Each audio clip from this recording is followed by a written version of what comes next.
Kembali lagi di channel Onya Film, setelah Wuji mengetahui bahwa keluarga Jiu Zhen akan berhadapan dengan ayah angkatnya, Wuji bersedia untuk membantu keluarga Jiu Zhen.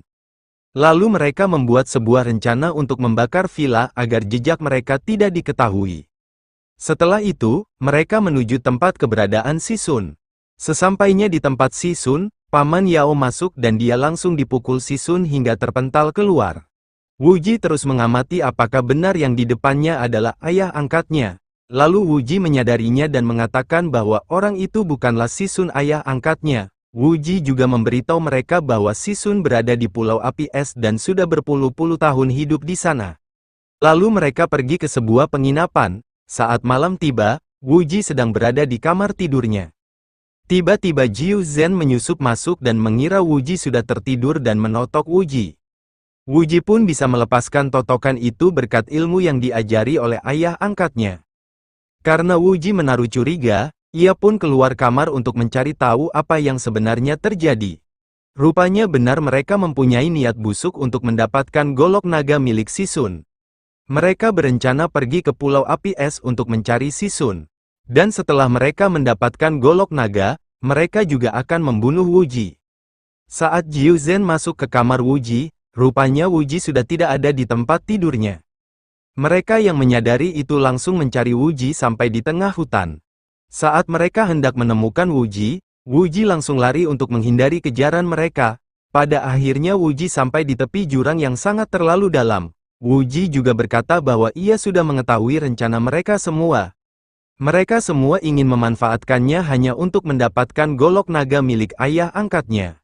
Wuji memilih untuk melompat ke jurang itu daripada harus memberitahu keberadaan ayah angkatnya. Ayah Jiu Zhen juga ikut lompat ke jurang untuk mengejar Wuji. Wuji dan ayah Jiu Zhen masih selamat karena mereka tersangkut di sebuah pohon. Lalu mereka berdua berada di tebing yang sangat curam itu. Ayah Jiu Zhen yang menyadari bahwa mereka akan mati bersama di tempat itu, ia berniat untuk membunuh Wuji. Saat Wuji hendak dibunuh oleh ayah Jiu Zhen, ia menghindar dan masuk ke sebuah gua yang kecil. Wuji terus merangkak di dalam gua kecil itu dan ayah Jiu Zhen terus mengikutinya. Tapi karena tubuh ayah Jiu Zhen agak besar, ia tidak dapat mengejar Wuji dan mundur ke belakang. Wuji terus merangkak hingga sampai di sebuah tempat yang sangat indah. Di tempat itu terdapat pemandangan yang indah, makanan banyak dan juga air terjun. Wuji sangat menikmati kehidupannya di tempat itu. Ia juga memakan buah-buahan yang ada di sana dan menikmatinya. Wuji juga tidak lupa memetik buah untuk diberikan pada ayah Jiu Zhen. Tapi tiba-tiba penyakit Wuji kambuh dan ia kedinginan. Sementara itu, Ziruo juga sudah beranjak dewasa, ia terlihat sedang menimba air di sebuah sungai. Saat malam, Ziruo terus belajar kungfu dengan sangat gigih. Saat Wuji sudah sembuh, ia membakar ikan untuk dinikmati dan juga memetik buah. Wuji lalu seperti mendengar sebuah tangisan, ternyata ada monyet sedang terluka. Wuji lalu mengobatinya hingga monyet itu sembuh sepenuhnya. Wuji lalu melemparkan buah untuk diberikan pada ayah Jiu Zhen. Sementara itu, Mi Jue sedang mengajarkan sebuah jurus pedang pada seluruh murid Emei. Saat sudah selesai mengajarkannya, lalu murid tertua Emei disuruh untuk mempraktekkannya dengan cara melawan junior-juniornya. Semua junior murid Emei dapat dengan mudah dikalahkannya.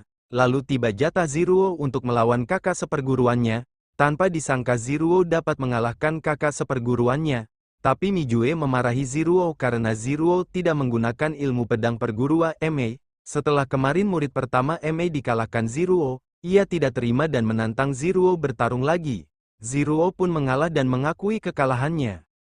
Di tempat Wuji berada, ia sedang menikmati kehidupannya dan tidur di atas batu besar. Tiba-tiba ada monyet sangat besar mendatanginya dan juga mengagetkannya. Rupanya monyet itu kesakitan karena ada sesuatu di dalam perutnya. Tanpa berlama-lama Wuji langsung membelah perut monyet itu dan menemukan benda di dalamnya. Ternyata benda itu adalah sebuah buku jurus kungfu yang pernah diceritakan oleh gurunya. Buku itu berisi tentang jurus 9 matahari yang bisa untuk menyembuhkan penyakitnya. Wuji pun langsung mempelajari apa yang terkandung di buku itu. Perlahan ia dapat menguasai jurus matahari dan juga menyembuhkan penyakitnya.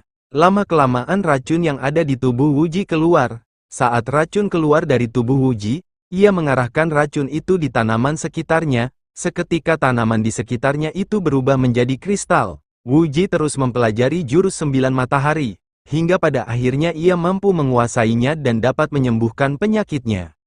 Sementara itu di tempat perguruan Emei, Ziruo juga sedang gigih berlatih kungfu.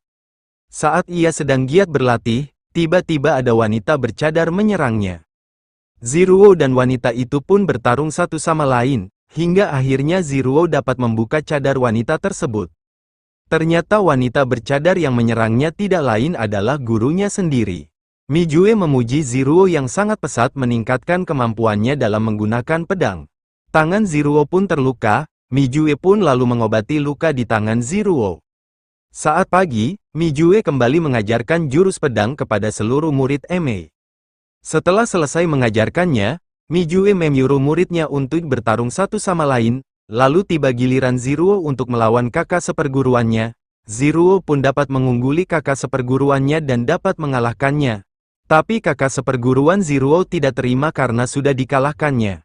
Dia pun melukai lengan Ziruo dengan pedang. Mijue yang melihat itu menghukumnya dan menyuruh Ziruo untuk menggores lengan kakak seperguruannya dengan pedang. Pada malam hari Ziruo berniat mengunjungi kakak seperguruannya, tapi ia malah mendapatkan sambutan yang kurang baik. Ziruo berniat membawakan obat dan makanan untuknya, dia malah menumpahkan apa yang dibawa Ziruo. Saat malam, Mijue dan Ziruo berada di kuil untuk memberi penghormatan pada mendiang pendiri perguruan Emei. Mijue juga meminta izin bahwa ia akan menyerahkan posisi ketua perguruan Emei pada Ziruo. Bukannya Ziruo menolak, tapi ia sadar akan kemampuannya yang masih sangat kurang. Mijue tetap memaksa Ziruo untuk kelak menggantikannya sebagai ketua perguruan Emei. Setelah itu Mijue dan semua perguruan Emei mengunjungi Gunung Wudang. Sesampainya di Wudang mereka disambut oleh pendekar Song dan putranya yang bernama King Su. Perguruan Emei lalu memberikan hadiah berupa karya seni kepada guru Wudang. Mijue juga mengajak perguruan Wudang untuk menyerang Sekte Ming. Karena guru Wudang sedang melakukan pertapaan, semua murid Wudang tidak bisa memberikan keputusan dan harus menunggu guru mereka selesai dari pertapaannya. Akhirnya perguruan Emei menginap di Wudang sembari menunggu guru Wudang menyelesaikan pertapaannya. Di tempat lain, Wuji yang sudah sembuh kembali masuk gua kecil untuk menemui ayah Jiang Zhen. Setelah bertemu ayah Jiang Zhen, Wuji hendak dicelakai oleh ayah Jiang Zhen. Saat ayah Jiang Zhen memukul Wuji, ia malah terpental. Ayah Jiang Zhen pun kagum dengan kemampuan kungfu Wuji. Lalu Wuji memberitahu ayah Jiang Zhen bahwa ia telah menemukan kitab jurus 9 matahari dan telah selesai mempelajarinya. Tapi Wuji lupa di mana ia menaruh kitab itu. Ayah Jiang Zhen yang mengetahui bahwa kitab itu ditemukan, dia membohongi Wuji dan menjatuhkannya ke jurang. Cerita pun bersambung, saksikan terus kelanjutan ceritanya hanya di channel Onya Film. Jangan lupa like, komen dan subscribe channel ini.